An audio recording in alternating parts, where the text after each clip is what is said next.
Hello and welcome to the Pitch Rider podcast. This week we've had an action-packed week from the Champions League draw to Liverpool destroying Bournemouth and Montpellier making their presence known in Ligue 1. Joining me this week is the Pitch Rider's own Mr. Toby Green. Hello, How mate. are we? Very good indeed. It's been a good weekend of football, so yeah, looking forward to talking about it. Yeah, it's been very busy. A lot of goals across the different leagues. Yeah, we've been blessed. Yeah, we have. Maybe not good for goalkeepers, but their weekend will come.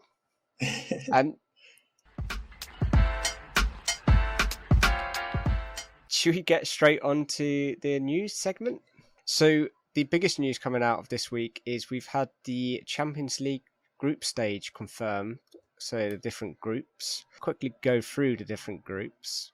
So Group A is Ajax, Liverpool, Napoli and Rangers. Group B is Porto, Atletico Madrid, Bayer Leverkusen and Club Brugge. Group C is Bayern Munich, Barcelona, Inter Milan and Victoria Pleasant. Group D is Frankfurt, Tottenham, Sporting Lisbon and Marseille.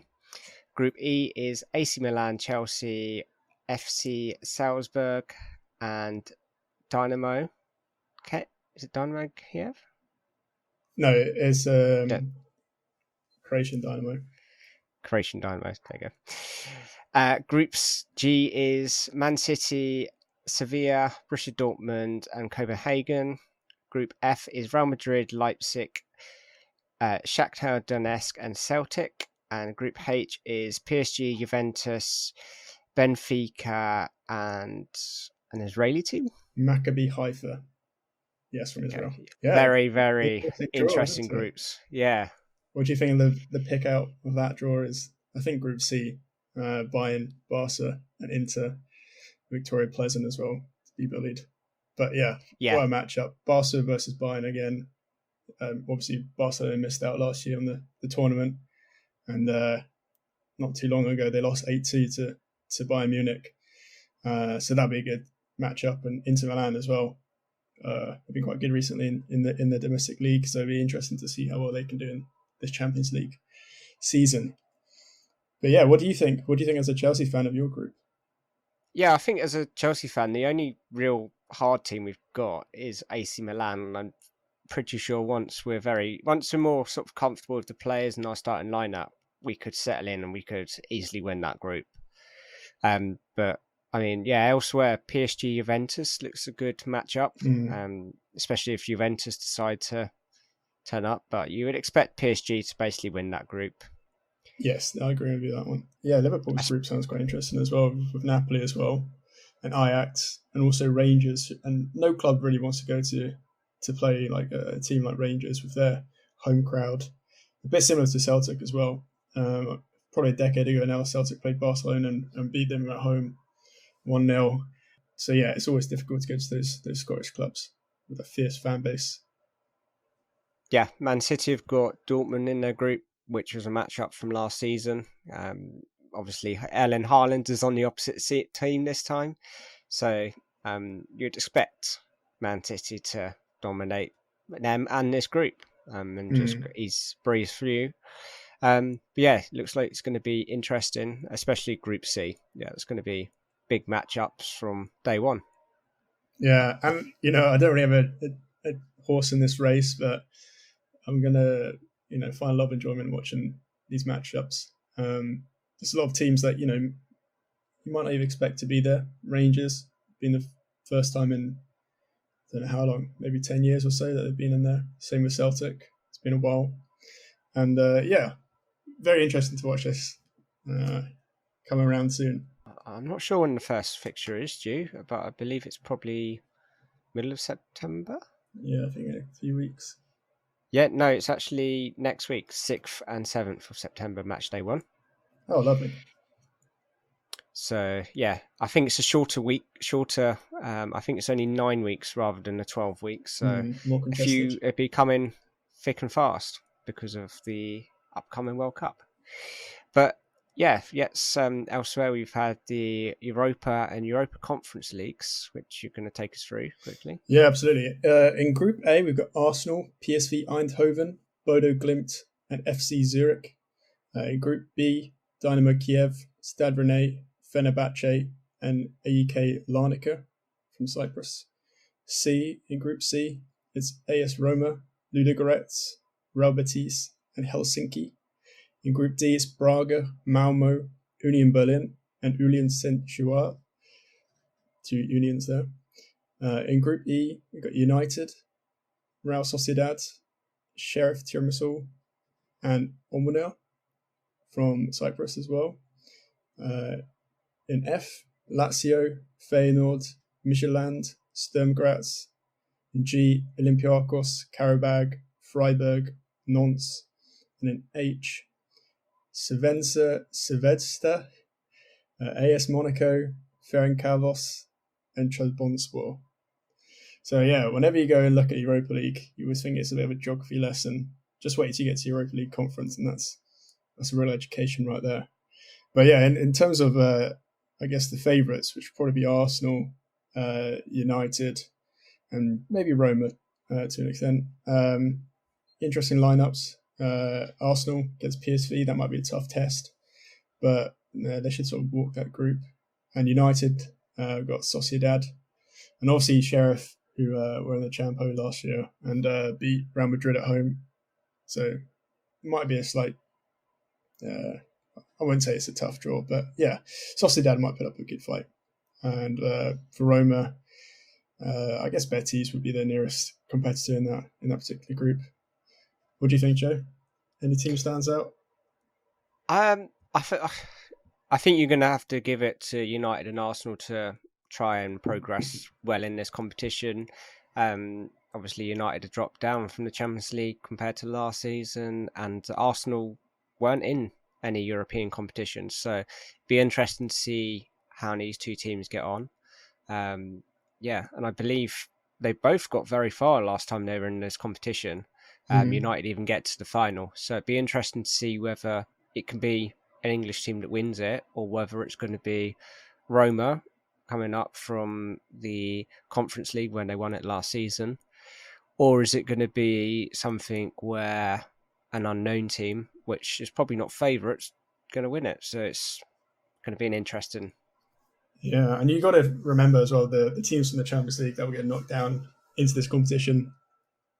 They'll pretty much automatically become one of the favourites, depending on who it is. But yeah, there's a lot of quality that will eventually bleed into this competition as well. So yeah, it'd be interesting to see who comes down. I also think an interesting one to look out for is Union Berlin against Union Saint-Gilloise, the Belgian team. Both of those teams have sort of been up and coming recently. Union were champions in their sort of standard league. They didn't win overall in the sort of the playoffs in the weird sort of system Belgium have. And obviously Union Berlin have been on quite a good rise, fan-owned club. So yeah, interesting matchup between those two. And obviously Freiburg as well. I've got a soft spot in my heart for Freiburg, so hopefully they do well. Got to the final of the Deutsche Pokal last year, losing to Leipzig, so hopefully this is their year. And we can take a look at the conference if you like. Yeah, let's take a quick look. Pick out your more. I suppose West Ham's group probably is going to be interesting. Yeah, West Ham have got FCSB, which are a team from Bucharest. They got Anderlecht and Silkeborg from Norway, I believe. They should win that, I think, comfortably. Anderlecht might put up a bit of a challenge for them, but generally they should win that. I think one of the main contenders will be Villarreal in Group C. Obviously, they won the Europa League recently. And they've got like a reasonably easy group with Lech Poznan, Austria Vienna, and Beersheva from Israel. I don't know if there's much quality in here. You obviously got Fiorentina and Istanbul, Besiktas, AZ Alkmaar. I mean, you got Nice as well. You got a few teams, but you also got really random teams that even I haven't heard of, like Balakani, Punic, Zalgiris, FRS. No idea, to be honest, about any of those. But But yeah, it'll be interesting to see who can win this. West Ham probably be favourites. Villarreal up there too. Maybe Fiorentina. They got Jovic up front. But yeah, it'll be interesting. Yeah, this competition sort of heats up as it goes. So the further you get into this competition, the more quality drips down from Europa. And yeah, it's going to be... Most people seem to pick it up near semi-finals, quarter-finals. So, but it will be... It's a good competition to watch if you want something different to Europa League. Learn a few different names. And some of these players might even end up in these Champions League teams because they can scout them a bit easier by watching the games because they're probably more local to them. That's a very good point, actually. It is a good opportunity for teams to showcase their abilities and the players that they have, especially for the smaller teams. It's almost like putting them into the shop window. So, if they get a sale or two out of this, obviously they get prize money as well for progressing. It can be a big thing for the smaller teams. So, all the best to them in this competition. Definitely. Elsewhere in England, we had the second round of the EFL Cup, which has led to the third round being drawn, which is where a lot of people do pick this competition up as all the big teams come in. So just pick out some of the more interesting draws. Probably the one everyone's been talking about is Man City versus Chelsea. It's quite early to be drawn City. And yeah, it's going to be a big test for Chelsea to see if they can match up. And then Man City don't have a very good... Well, they love this competition, but losing out last time to Liverpool. And Chelsea were in the final last season, so can lose a big team early. But whether this would be one Man City might just more want to lose and focus on Champions League, be interesting. Yeah, good tie, that one. Looking forward to watching that. 8th of November, I believe. And United have got Villa as well. We always seem to draw Villa. Yeah, not doing too well at the moment with Gerrard in charge. I think a lot of fans are feeling a bit, not hatred, but distaste towards him with the form Villa have got at the moment. So, he'll have to step up his form, particularly in the league, because there's a lot of finger pointing going on at Villa. But yeah, interesting matchup.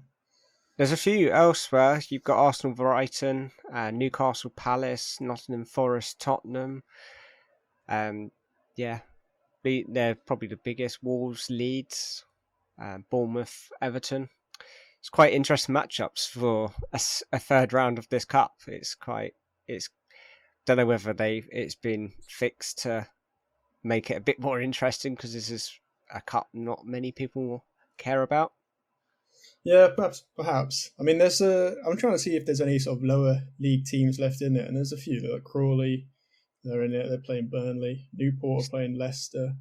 Stevenage versus Charlton. Yeah, you always like to see smaller teams sort of progress in this competition. So yeah, we'll see if there's like a giant killer coming along. Should we move on to the Premier League, where we've had a lot of action?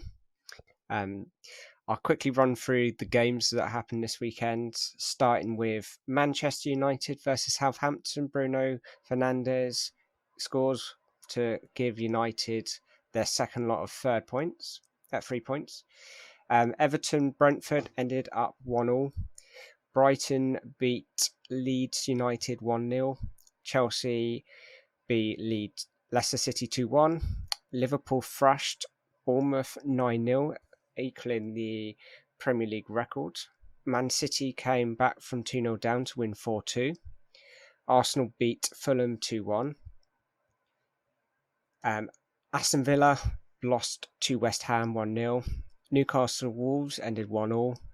And Tottenham Forest was 2-0 to Tottenham.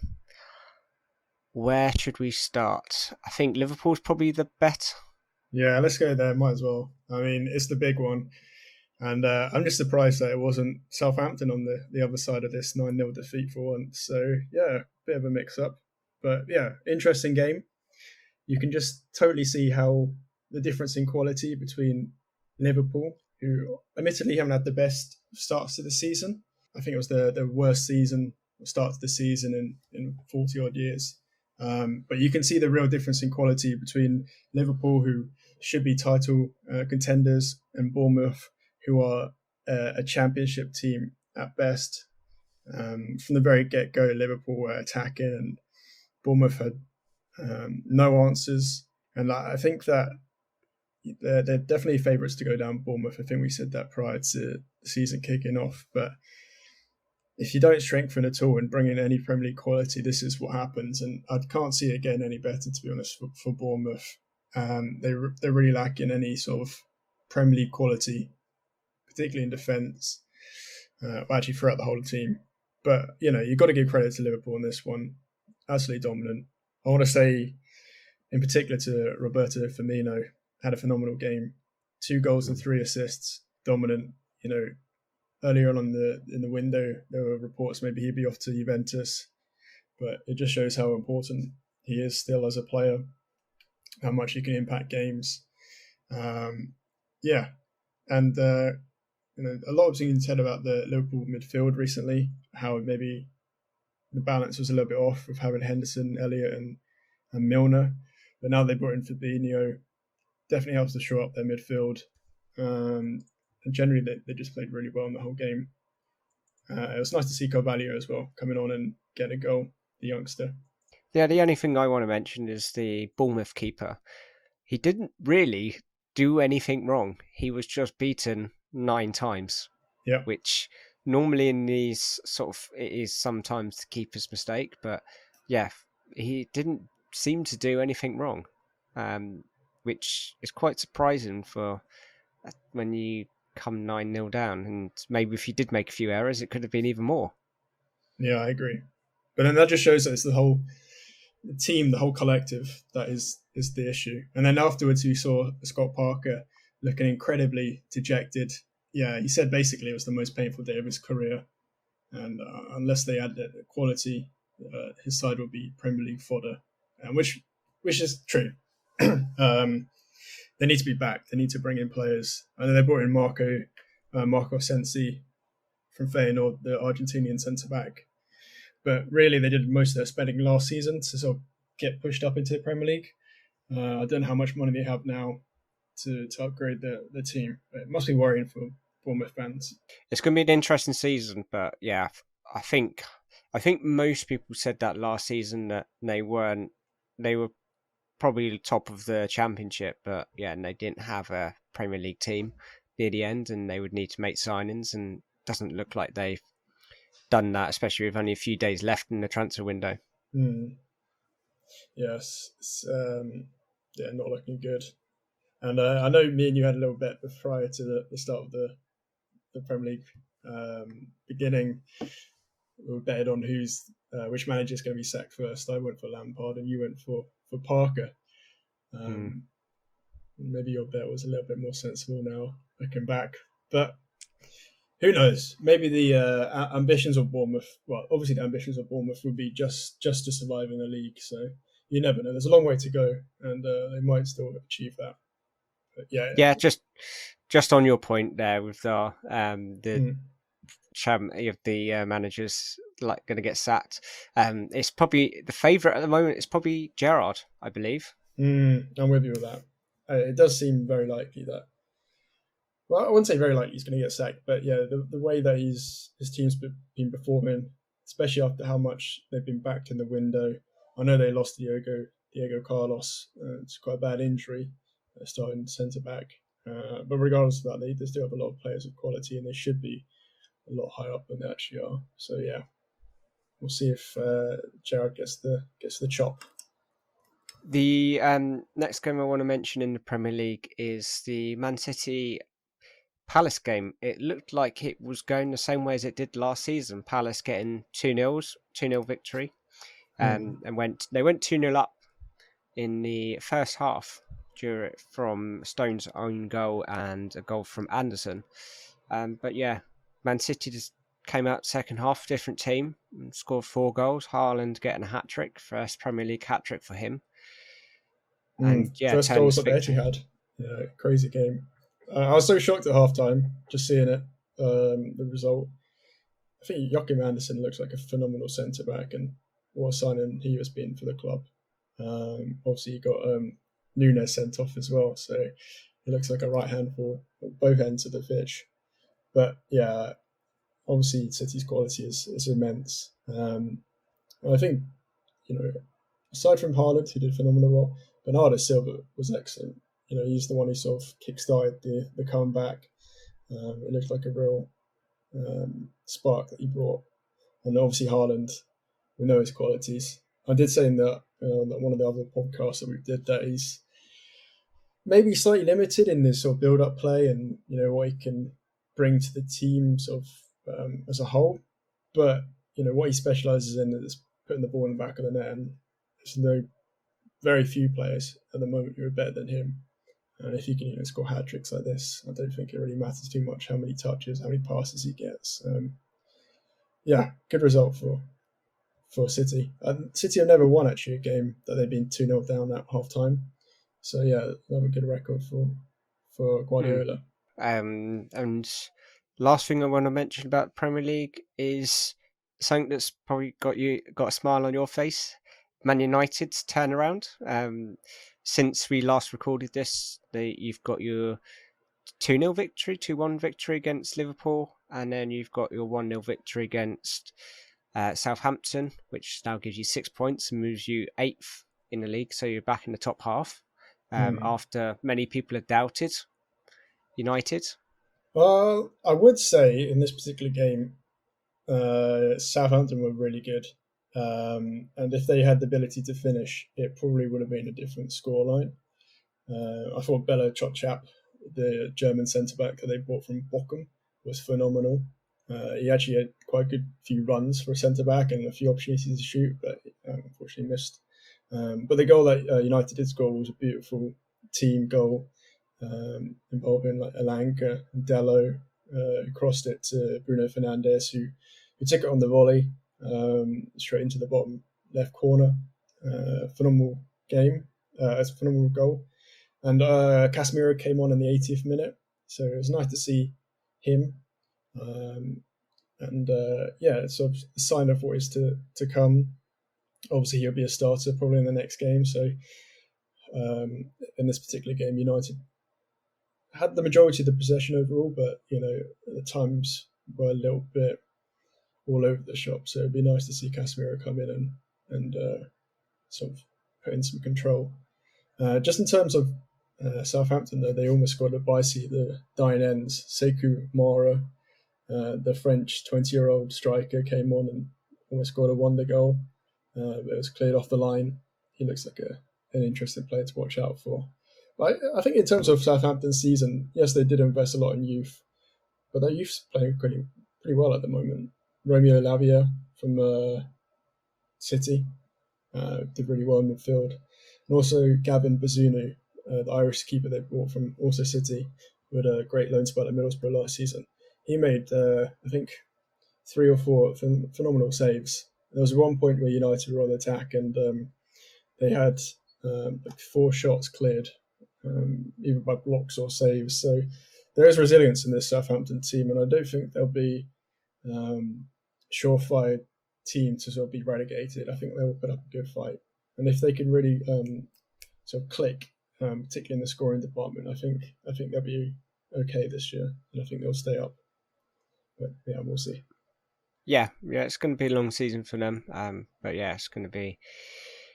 Yeah, I think they're going to be safe this season. There's a few other teams that look like they're going to go down, but yeah, it'd be interesting to see. It's still a long season, and as we have mentioned, there is a World Cup as well, so it could all turn around this time in 6 months.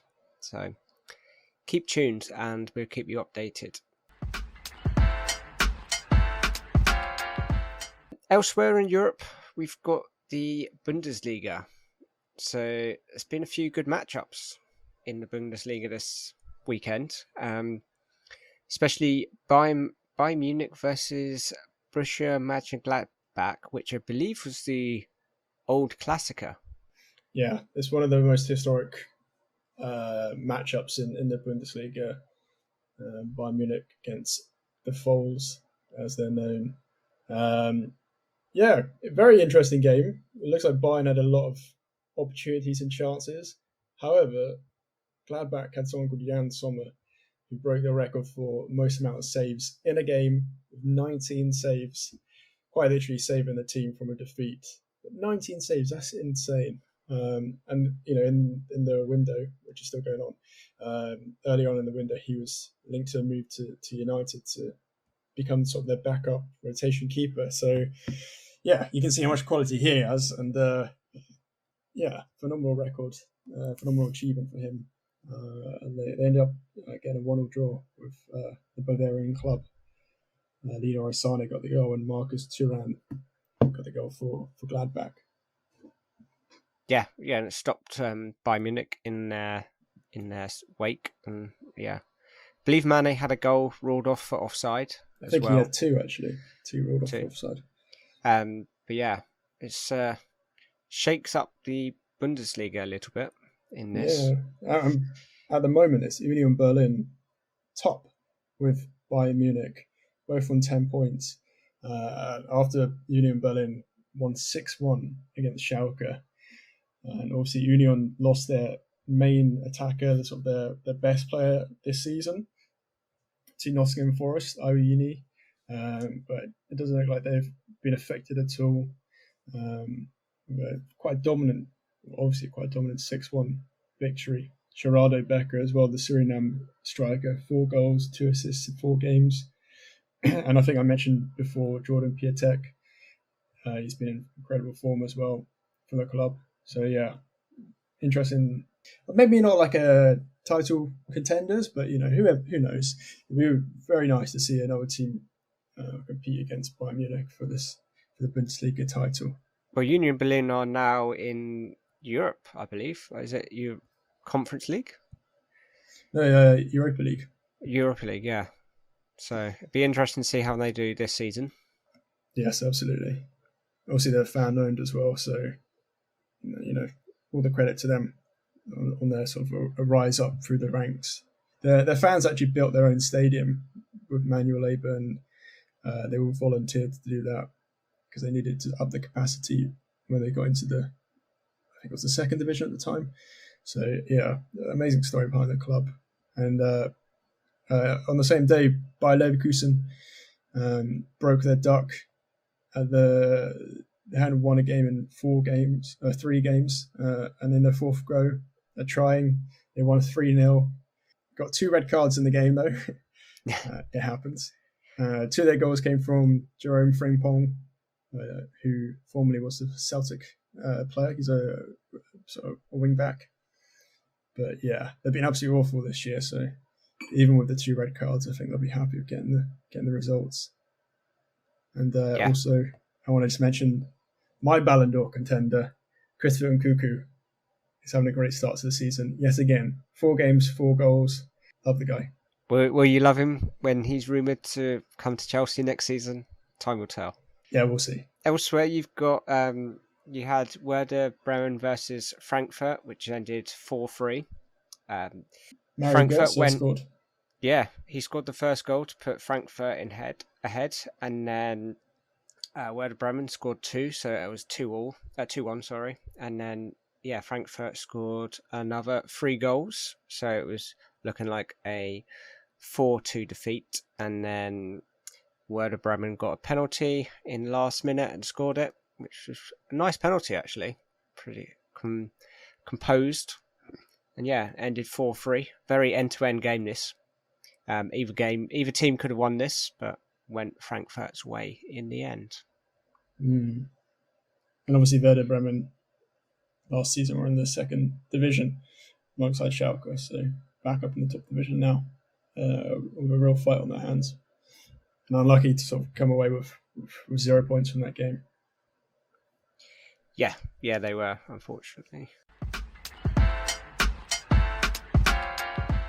In the Serie A over in Italy, we had some Friday night football for Inter Milan versus Lazio.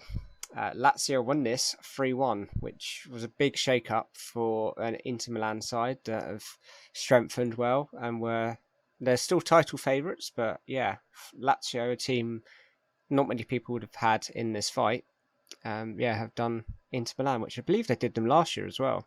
Yeah, I agree with you. They're not really title contenders, Lazio, traditionally, or what, in recent years, I should say. But they definitely have a good squad. They got Ciro Immobile, who is a chronic goal scorer. They brought in Romagnoli, the centre half from AC Milan, where he was captain for a few years. So yeah, they got a good side, to be honest. And obviously Felipe Anderson, formerly of West Ham fame, scored for them, and Pedro, formerly of Chelsea fame, and Alberto as well. That was a very nice goal Pedro scored to make it 3-1. Came on as a sub and scoring. So still nice to see him doing well. 35 years old. Still got it. But in Italy, everybody ages at half speed. So he's actually 29. But yeah, it's still early days in Serie A. There's a long way to go. It looks very even, to be honest. Top 6 teams all on 7 points after 3 games. So yeah, interesting to watch out for. I know on Saturday, Juventus played Roma, which was a 1-1 draw. Vlahovic scored. Abraham scored in a matchup which seemed quite like a friendly encounter between Allegri and Mourinho. They went off the pitch at the end of the game with a warm embrace, which is nice to see after the quite vicious scenario that we saw between Tuchel and Conte. But yeah, looking forward to watch Roma. I think most people are looking forward to watch Roma this year in Serie A and see if they can really challenge. They've had a good window, bringing in Dybala, Matic, and a few other players. Yeah, good result, I guess, for them.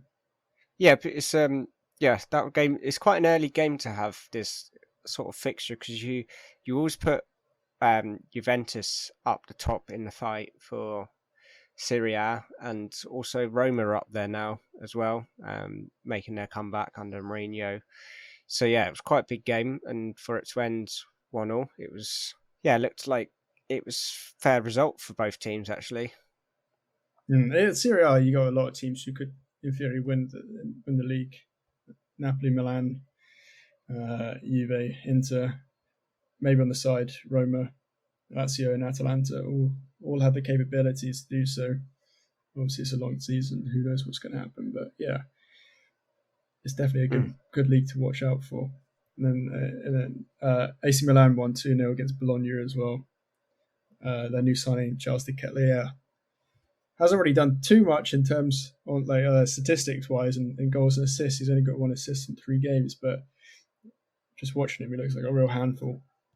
He's ridiculously tall, plays as a second striker, good on his feet, and has the ability to bully defenders. So one to watch out for, particularly in the Chelsea game against AC Milan, and the return of Oliver Giroud to Stamford Bridge. Yes, and Zlatan. If he plays. I'm not sure if he's fit at the moment, but yeah, that'd be an interesting mix-up. Yeah, it will be. And should we move on to Liga 1? Liga 1. Yeah, let's do it. Quite a shock. Montpellier versus Brest ended 7-0, which was quite an entertaining game, but Brest looked like a Bournemouth in this tie. Montpellier making their mark in the league, now moving up to 8th. I don't think they will be in contention for the top, but yeah, it's quite a surprising result for maybe 2 mid-table teams, would you say? Yeah, Montpellier definitely is a mid-table team. Brest is lower table team. But obviously, you got Wabi Kazri formerly of Sunderland, who probably is the most recognisable name there. But yeah, big result for the team from Montpellier. I think about 10 years ago, Montpellier won the league with a young Olivier Giroud up front. Time hasn't been too kind on the team. or French football for that matter, to be honest. PSG played Monaco, 1-1 draw. Neymar got the penalty. Volland got the other goal. And it's quite funny, early on in the game, Volland gave Neymar a push, and then Neymar absolutely pushed Volland over right in front of the ref, and they both got a yellow card, even though it was incredibly cynical, particularly from Neymar in that scenario.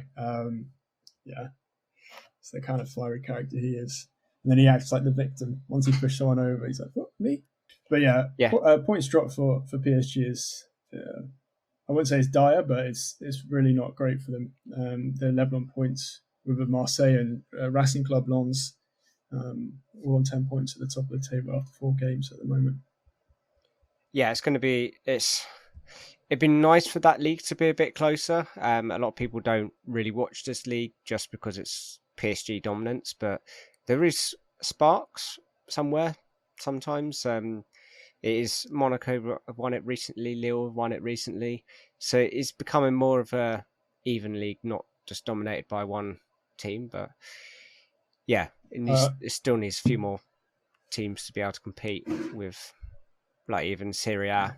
I wouldn't say the Premier League, because the Premier League is a different kettle of fish at the moment to every single league. So yeah, I do want to mention Marseille quickly. Son Alexis Sanchez got a brace in their 3-0 win against Nice. On the Nice team was a certain Nicolas Pepe, a £70 million winger. Obviously, we know how well he did at Arsenal. It's only on loan, but 2 former Arsenal players playing against each other ended 3-0 to Marseille. Also, Nuno Tavares on loan from Arsenal to Marseille. And they got, actually, look at it now, Kolasinac, former Arsenal player, Guendouzi, former Arsenal player, a whole bloody team of former Arsenal players. But the star man, obviously, for Marseille for now and going forward is a certain Eric Bailly, loaned out to Marseille with a £10 million buyout clause. So I think this is the last we've seen of Eric in the Premier League. We didn't see much of him. He was injured half the time, but sayonara, Eric. Let's move over to Spain and La Liga. Barcelona and Real Madrid seem to be back to winning ways, and Barcelona, whatever's happening off the pitch, they still can get the results on the pitch with, I believe it was like a 4-0 victory. Yeah, it was a 4-0 victory. I watched the game, actually. It was quite an interesting game against Real Valladolid. Valladolid are never really a team that you would think would challenge Barcelona. To be honest, they didn't do too much. But yeah, it was a good team effort from Barcelona. The amount of quality that they had on the pitch and on the bench was astounding. I thought Rafinha was excellent. It's also Ousmane Dembele. Obviously, he came for about 120 million, or actually maybe it was more than that. A lot of money, and everybody wrote him off. But he looks like he's starting to find some form after his terrible injury. But there's so much skill and dynamism on the wings that they bring. Lewandowski had a good game, scored 2 goals, and the second goal he scored was one of the most unusual goals I've seen.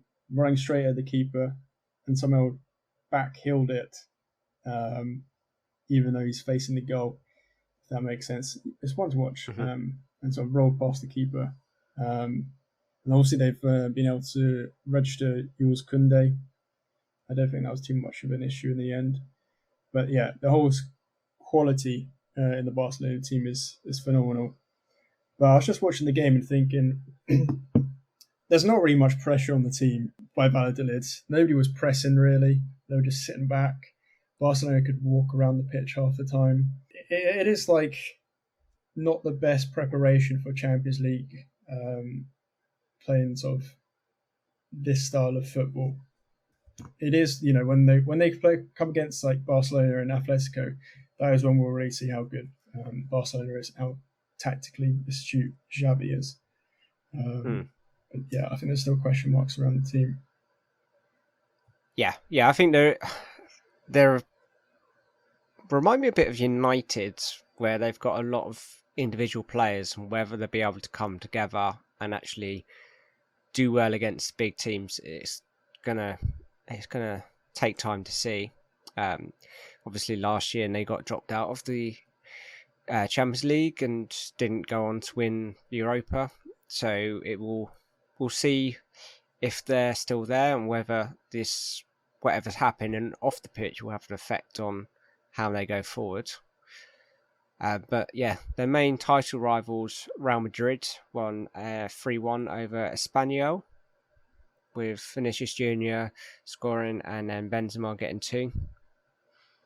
Yeah, good result for the team. Obviously, they lost Casemiro, but there's so much quality in midfield. Tchouameni and Camavinga, France's midfield sort of pairing for the next 10 years or so. So shouldn't be an issue. I think Rudiger's settled in really well at the club. He's up to his usual antics of sort of running down the pitch half the time and trying to dominate attackers. I think that's quite a good signing, to be honest. And he's linked up quite well with Alaba in defence. Alaba's been pushed out sometimes to left back, but obviously he's incredibly versatile and quite good quality in any position he plays, so it's not really an issue to them. But yeah, it's going to be an interesting season in La Liga. At the moment, Atletico haven't had the best start. They lost 2-0 to Villarreal, which is a little bit of a shock to the team. I know they got a few key injuries, and they ended up playing Axel Witsel at centre-back, who I don't think anybody would have expected at the start of the season. But yeah, interesting for them. I'm sure they'll be able to turn around their form with the quality they have on the pitch. Be one to watch, and we'll definitely keep you updated on the podcast. Should we move on to transfers? Yeah, let's do it. So as we wrap up this podcast, also is coming to the end of the transfer window from the 1st of September. No transfers will be made, but that won't stop some few big transfers going through, especially in Newcastle. They have signed Isak from Real Sociedad for, I believe, 62 million, which is their record fee. Yeah, thereabouts. Yeah, Alexander Isak is a quite a tall, imposing figure, 6'2" or 6'3", who's played for the likes of Willem II in the Netherlands, Borussia Dortmund, and more recently Real Sociedad. He's a really good player, actually. He gets a goal maybe 1 in 2.5 games. I think he'd be a good fit for the Premier League with his physicality. He's not a slow player either. It's a lot of money, but I think it's quite a good investment. They needed a bit of strengthening up top, Newcastle. Yeah, I'm looking forward to watching him play actually in the Premier League. Yeah, he's got all the right qualities and physical attributes to succeed and be a good player. Yeah, we might see him in the midweek games. He's probably now with the Newcastle squad. I don't believe he played at the weekend, but yeah, 5th round of the Premier League is played midweek, Tuesday and Wednesday. So it will be, might be the first chance to see him. So we'll definitely keep you updated on how well he starts. Absolutely. Elsewhere, Nicolas Pepe, as we've mentioned, has gone on loan from Arsenal to Nice. Emerson has left Chelsea for a reported £50 million fee to go to West Ham. It's quite a good signing, back up for West Ham. Yeah, I think it'd be rotation for Cresswell. Cresswell's getting on a little bit. Still a decent player, but yeah, Emerson has had a good season at Lyon, rather. Yeah, good signing. Well, not bad for you either for him. No, it's especially as now we had 4 left backs, so technically 5 if you include Baba Rahman that's still at the club. Good God, is he? Yeah, unfortunately. Reading, I believe, is sniffing around him, but yeah, no formal bid has been made. I think they've sniffed around him for 2 years, haven't they? They've had him on loan for 2 years or so. Oh, yeah. I believe we mentioned last week Dele Alli off to Turkey. It's now been finalised, and he is now a Besiktas player. So we'll see if he can kickstart his career again. But yeah, I wouldn't hold up much hope. Neil Maupay has joined Everton from Brighton. Everton have striking issues. Will Neil Maupay solve those issues? Absolutely not. But it's better to have a shit striker than no striker at all, isn't it? The thing with Maupay is that he'll run around and he'll he'll run around, which is more than what Rondon has done. So I'm sure he'll get 5 to 10 goals. Not a bad sign, to be honest. With the difficulty of getting a top striker, sometimes you've got to just sort of get whoever you can, and the injuries that Everton have had at the moment, yeah, it makes sense to just pick up somebody like Maupay. Nottingham Forest, I believe, have made a signing which is not a shock to anyone that listens to this podcast. I believe this is like their 18th, 19th signing of the window. Atletico Madrid's fullback, Lodi? Renan Lodi. Yeah, the Brazilian left back. It's a €5 million loan with a 30 million option to buy, which I don't think they'll be taking up. He is a good quality left back, though. I would never have guessed him go to, from a Champions League Champions League playing team to Forest.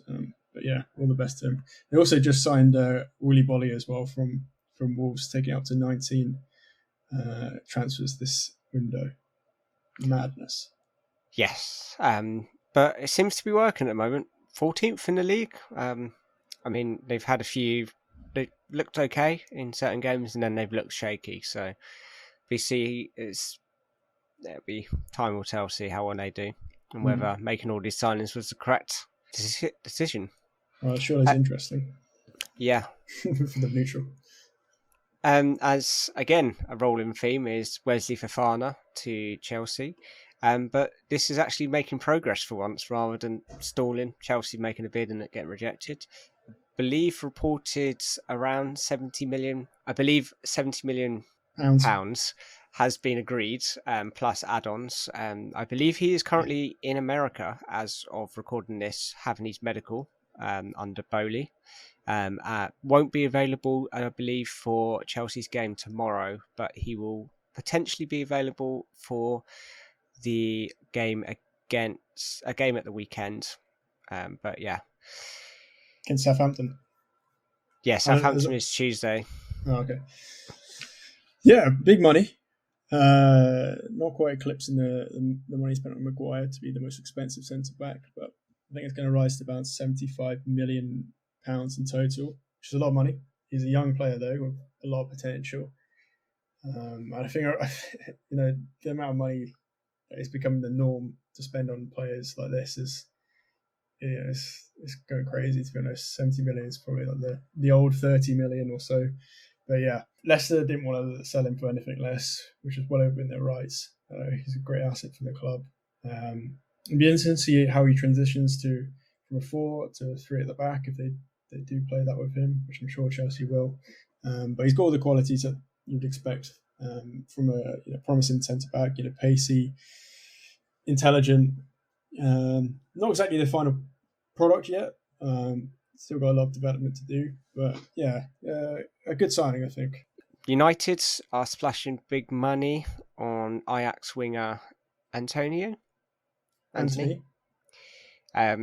This seemed to be off and then on and then off, and now looks to be back on. Believe you've agreed a fee as well, about the same price as Fofana. It's a little bit more. It's about £80 million with add-ons, so about €5 million, which does mean it will be €100 million, making him the second most expensive player United ever saw. Actually, no, the joint second most expensive player alongside Maguire. Obviously, Pogba is the highest transfer fees spent. There's a lot of money on a player who's, I guess, a little bit like Fofana. He's incredibly talented, but not quite the final product yet, which you would expect from someone who's only 22 in his case. He's a right winger who's left-footed, got a lot of tricks and skills. Obviously, Brazilian playing for Ajax, which sort of ticks a lot of the bills for the club's transfer policy. I feel like a lot of Eredivisie fans have been saying that he's not really quite there yet, and probably deserves another year at Ajax to develop a little bit further. But they say that about most products coming through the system there, and sometimes you've got to just bite the bullet. And it's a lot of money, but what we really needed it, to be honest. With him coming in and playing the right mid spot, it means that Sancho can go to his more comfortable left wing spot where he can cut in on his right and Anthony can cut in on his left. We just need somebody in the middle to sort of, connect the play, I guess. We need a striker who's able to do that. I guess Rashford would be the standard for now and Martial when he comes back from injury. But we need someone who's a little bit more clinical, maybe can work the play off him a little bit more. So, there's been some question marks about Depay and Aubameyang, but, that's we have to see about that. But yeah, Anthony, it's a real statement of intent from the club, back in the manager. Spent a lot of money this window. I think over £200 million worth from Casemiro, Malacia, Anthony. So yeah, I think it will work out. I hope it works out. And it'll be interesting to watch him play in the Premier League. The only thing I would say is there's been a few players that have come over from Holland, and don't always seem to do very well. Names of Ziyech and Van der Beek both ring a bell. Yeah, I mean, you either get a Luis Suarez or a Janssen from Spurs, so it's one or the other. But I guess he's been playing at the best club in the league, and he's also played a lot of games for Brazil. I think it's 9 or 10 now. Being quite young, that's quite impressive. So yeah, we'll see. I don't know if we'll be playing anytime soon. Maybe on the weekend, but yeah, one definitely we'll watch out for. Yeah, definitely. Is there any transfers we've missed or anything you want to bring up? Just one transfer, I guess, is Andrea Belotti, who left Torino after being there for about 10 years or so, on a free transfer to Roma to join up with Mourinho. He'll provide backup for Tammy Abraham. Belotti, of course, has been a serial scorer in Serie A.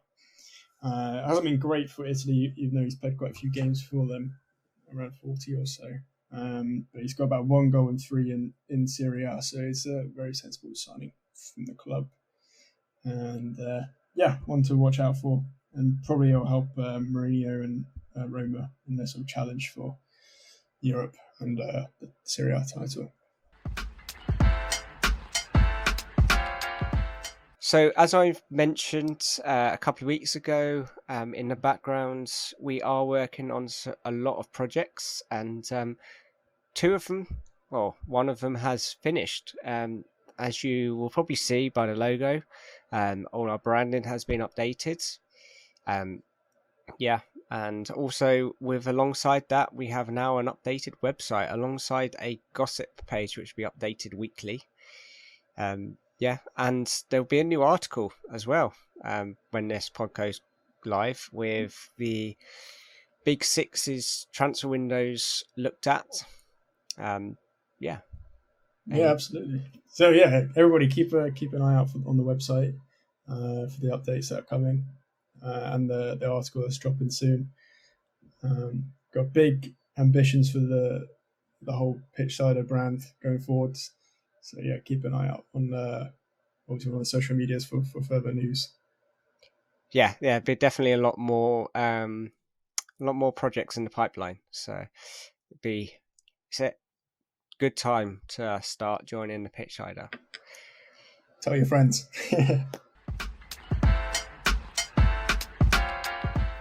But that about wraps up this week's podcast. I hope you've enjoyed it. Our new website is the best place to get everything from new articles to gossip to the latest podcast episodes. It is thepitchsider.com. If you type it into Google, it is the top link.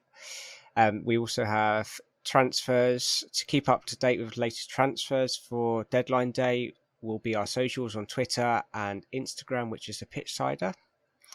And yeah, thank you for joining me, Toby. Been a pleasure. It's been great, mate. Thank you. And thank you to the listener, and we'll see you next week. And goodbye.